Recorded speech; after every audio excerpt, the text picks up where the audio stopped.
Off in the distance, but that is actually some smoke off in the distance. Dave, they just moved the camera on us, yeah. the FDOT. And what Dave was saying, you can, and we'll show it to you later, but they had a view of the gates as you go, not the gates, but the where you pay to go on to the Alligator Alley, and you can see the smoke coming. This is where it is. So that's where the fire is. The green you see here, that's where the smoke is blowing. You can see it on the radar from Ruskin, which means that it's high in the atmosphere as well. That's what that is. That's not rain.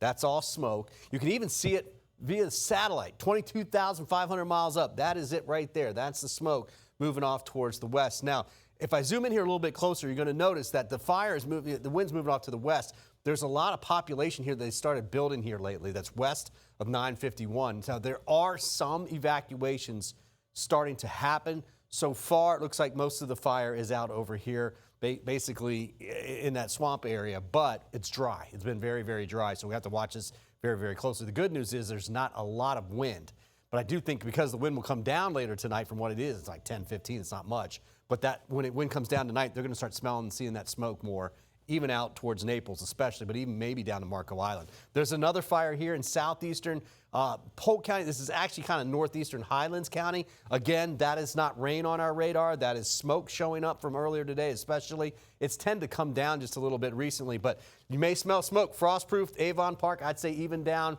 to Sebring, but especially off toward the west-northwest, perhaps up towards Lake Wales, although I think it's more over towards the frostproof area. Drought, yeah, you better believe it. All this area of southwest Florida, just as dry as we are. It's called extreme drought. We do have this area right here along I-4. It's a little bit worse, but then it gets even worse than that. Exceptional drought up to the north. And then after this week that we've had, well, I do not expect much in the way of improvement when Thursday's numbers come out. The East Coast did get some rain that has to go into that number, but it's still been dry all this week. Beautiful other than that, right? We've got 82 degrees, dew points in the upper 50s to low 60s. I know that's at 64. That's one of the highest ones, but that one's there in St. Pete by the water. Most of us have lower humidity levels than that. And there's the satellite and radar, and there's just nothing much to show you. Nothing on the radar, just a few high clouds coming in. And I think really most of this week is just like that. We're in the mid-80s, right along that I-75 corridor. Upper 70s at the beaches.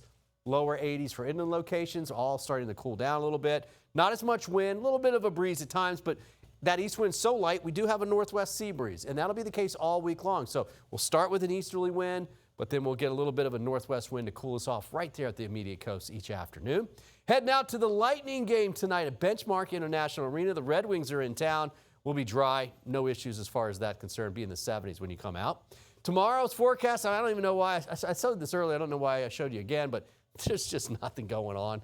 What you saw out there today is what we'll get all week long. All right, so it's down through the 70s in the evenings. Here's the one good thing with the drier air still, the late evenings and the early mornings are cool, just like we had over the weekend. It's going to be nice, but then we warm right up. Dry air, which it still is dry for at least through Thursday, cools off quicker and heats up quicker.